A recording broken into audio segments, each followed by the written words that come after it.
ভারত বাংলাদেশ ছিটমহল বিনিময়ের ৯ বছর পূর্তি আজ। বিস্তারিত জানাবেন পঞ্চগড় থেকে সহকর্মী রাশেদুজ্জামান বাবু।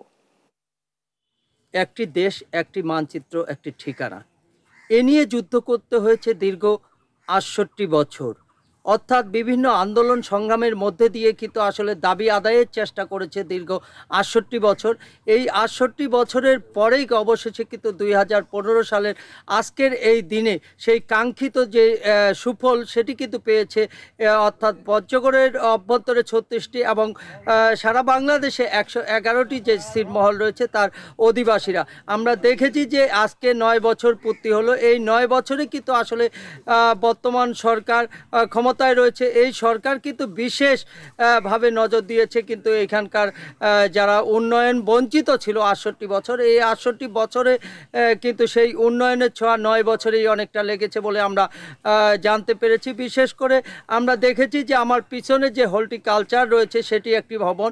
এমনি করে কিন্তু ৩৬টি ছিটমহলেই মসজিদ, মন্দির, শিক্ষা প্রতিষ্ঠান থেকে শুরু করে বিভিন্ন কলকারখানা কিন্তু গড়ে উঠেছে। ইতিমধ্যে কিন্তু আসলে তারা তাদের যে নাগরিকত্ব সেই নাগরিকত্ব কিন্তু ফিরে পেয়েছে। এখন তারা ভোট প্রয়োগ করতে পারে। এখন তারা চাইলেই বয়স্ক ভাতা, বিধবা ভাতা, বিভিন্ন ঋণ সুবিধা থেকে শুরু করে সমস্ত সুযোগ সুবিধা কিন্তু আসলে পায়। এখন তাদের নিজস্ব একটি ঠিকানা রয়েছে।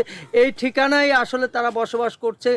এখন তারা কিন্তু আমরা দেখেছি যে তাদের যে ছেলেমেয়েরা দীর্ঘ ৬৮ বছর কিন্তু আসলে তারা কোনো বাংলাদেশের অভ্যন্তরে যেই স্কুলগুলো রয়েছে সেই স্কুলগুলোতে কিন্তু আসলে ভর্তি হতে পারেনি বা পড়তে পারেনি। অনেকেই আসলে যদিও পড়ালেখা চালিয়ে গেছে কিন্তু আসলে সম্পূর্ণ তাদের পরিচয় গোপন রেখে কিন্তু আসলে পড়ালেখা চালিয়ে গেছে। আমরা দেখেছি যে এর অবসান হয়েছে ২০১৫ সালের আজকের এই দিনে। এখন চাইলেই কিন্তু আসলে যে কেউ ভর্তি হতে পারে, বিভিন্ন কাজে সরকারি যে সুযোগ সুবিধাগুলো সেগুলো কিন্তু আসলে গ্রহণ করতে পারে। আমরা দেখেছি যে আসলে রাস্তাঘাটের অবস্থা যদি বলি, প্রত্যেকটি রাস্তাঘাট অলিগলি কিন্তু আমরা দেখেছি যে আসলে পাকাকরণ করা হয়েছে। বাড়িতে বাড়িতে কিন্তু বিদ্যুতায়ন করা হয়েছে।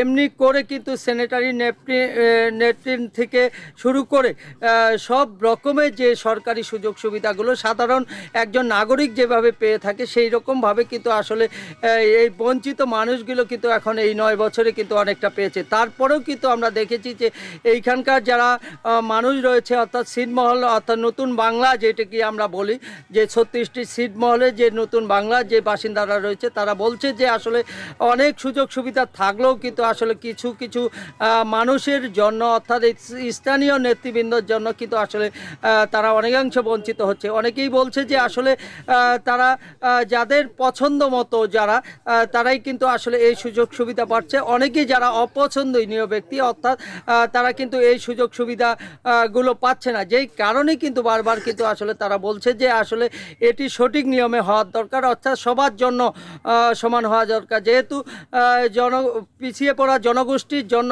শেখ হাসিনা বিশেষ উদ্যোগ নিয়েছে, সেই উদ্যোগের অংশীদারিত্ব হতে চায় এবং এর সুযোগ এবং সুফল ভোগ করতে চায়। এই ছিল পঞ্চগড় থেকে আমার কাছে সর্বশেষ সংবাদ।